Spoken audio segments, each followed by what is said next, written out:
মানুষ দেখতে মানুষের মতো হলেও মানুষ আসলে মানুষ হয় না। মানুষের রূপ একরকম, কিন্তু তার মন মানসিকতার অনেক ব্যবধান। যে মানুষ তার ফেসের মধ্যে দেখবেন একটা মাসুম মাসুম ভাব আসে, একদম স্বচ্ছ কাচের মতো, সেখানে আপনি কোনো ছলকপট, কোনো ছলচাতুরি পাবেন না, সেখানে কোনো অভিনয় দেখতে পারবেন না। আর কিছু মানুষ আছে, তাদের মুখে মধু, অন্তরে বিষ। তারা যখন আপনাকে দিয়ে তাদের কোনো স্বার্থ থাকবে, কোনো না কোনো স্বার্থ, সেটা টাকার হতে পারে, সেটা দেহের হতে পারে, সেটা যে কোনো ক্ষেত্রেই হোক, হ্যাঁ, তখন কি মিষ্টি মিষ্টি কথা দিয়ে আপনার মনের ভিতরে জায়গা করে নেবে, আপনি বুঝতেই পারবেন না। এরা হচ্ছে কিছু মানুষরূপী হিংস্র প্রাণী, যাদেরকে আমরা খুব সহজেই বিশ্বাস করে ফেলি। তবে বিশ্বাসটা কিছুদিন থাকে, বেশি দিন না। কারণ নকল চেহারার যে একটা মিথ্যের ছাপ থাকে, সেটা আপনার কিছুদিনের মধ্যেই বুঝতে পারা যায়।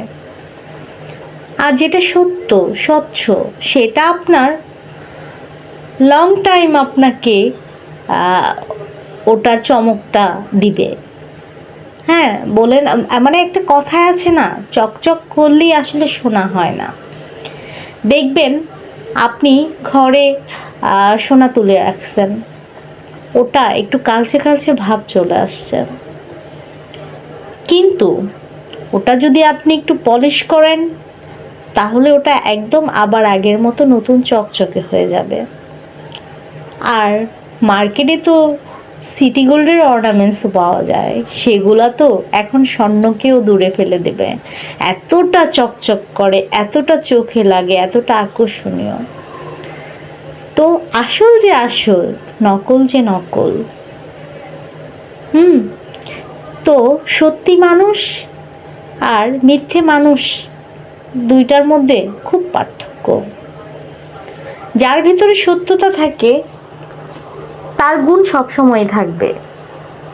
যার মিথ্যে দিয়ে তৈরি, সে রাজ্যটা অতি সহজেই ভেঙে যাবে। তো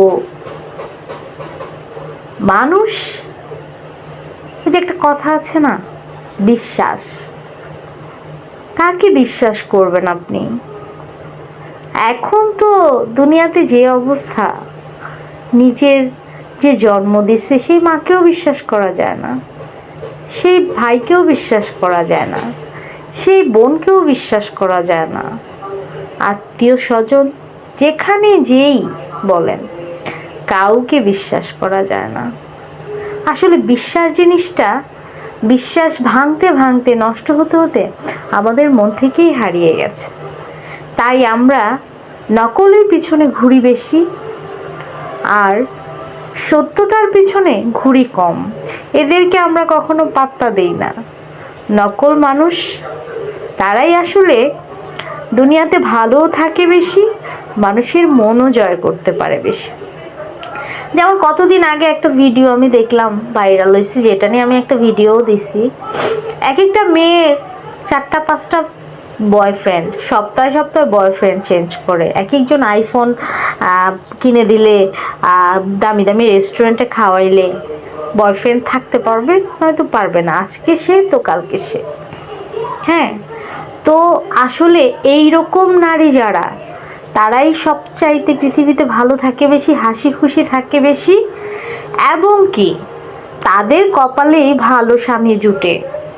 আমি দেখছি, আমি আমার নিজের পরিচিতর মধ্যে কয়েকজনকে দেখেছি, 4টা 5টা বিয়েও হয়েছে, কিন্তু স্বামী মাশাআল্লাহ, এটা বলতে হবে। মাঝে মধ্যে না খুব হিংসা লাগে, হ্যাঁ, আবার ভাবি কপালেরই তো কপাল লাগে, ফাটা কপালে কি সব কিছু হয়? হয় না। তো আসলে দুষ্ট লোকের কথায় মিষ্টি বেশি, হ্যাঁ, তাই তাদের মানুষ পছন্দও করে বেশি। সত্য লোকের ভাত এই যুগে নাই। হ্যাঁ, যারা সৎ পথে চলে, সত্য কথা বলে, ঠিক আছে, তাদের কপালে অভাব জুটে, তাদের কপালে দুর্ভোগ জুটে, তাদের দুঃখের কোনো সীমা থাকে না। তবে তারপরেও একটা সান্ত্বনা থাকে যে আল্লাহ, এই দুনিয়াতে যেমনই আছি না কেন আমি, তোমার ওই দুনিয়ায় যেন আমি ভালো থাকি। অন্তত এই দুনিয়ার কষ্টটা যেন আমার ওই দুনিয়ায় আমার ফসল হয়ে আমার আমার জমিতে ফলে ওঠে, আমি যেন এর প্রতিফল পাই। ভালো থাকুক তারা পৃথিবীতে যারা মিথ্যা কথা বলতে পারে, যারা মানুষের ক্ষতি চিন্তা করতে পারে, যারা মানুষের স্বার্থ নিয়ে খেলতে পারে, মন নিয়ে খেলতে পারে, জীবন নিয়ে খেলতে পারে। ভালো থাকুক পৃথিবীর ওই সব লোকগুলো, তারা যেন আরো বেশি বেশি মানুষকে ঠকাতে পারে, মানুষের ক্ষতি করতে পারে, মানুষের অন্ন ধ্বংস করতে পারে, মানুষের তা দেখে জ্বলে পুড়ে মরে। কারণ এই দুনিয়াটা শুধু তাদের জন্যই ভোগ বিলাস। ওই দুনিয়ায় তার ফল সে পাবেই, সেটা আজ হোক কাল হোক। প্রত্যেকটা কর্মের ফল আল্লাহ তাআলা লিখে রাখে। আমরা জুয়ান বয়সে রক্ত যখন গরম থাকে, যখন আমাদের টাকার গরম থাকে, আমরা কত কিছুই না করি, কত কিছুই না বলি, কিন্তু আমরা ভুলে যাই যে আসলে এই দুনিয়ার পরেও আরেক একটা দুনিয়া আছে। আমি আজকে একজনকে ঠকাচ্ছি, আমাকেও কেউ না কেউ ঠকাবে। আমি একজনেরটা মেরে খাচ্ছি, আমারও কেউ কোনো না কোনো ভাবে আমাকেও মেরে খাবে। আমি আরেকজনের সম্পদে ভাগ জোর জবরদস্তি করছি, আমার সম্পদটাও কেউ না কেউ কেড়ে নেবে। কারণ আজ মরলে কাল 2 দিন।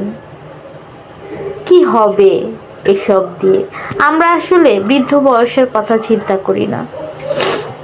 যেমন আজকে আমার গায়ে জোর আছে, আজকে আমি নিজের প্রতি নির্ভরশীল, কালকে আমার গায়ে জোর থাকবে না, তখন হয়তো আমি ছেলে মেয়ের উপর নির্ভরশীল থাকবো, কারো না কারোর উপর নির্ভরশীল আমার থাকতে হবে। কারণ আমার গায়ে জোর থাকবে না, আমার শক্তি থাকবে না, এই শক্তি, এই মন মানসিকতা, এই টান টান চামড়া কোনো কিছুই থাকবে না।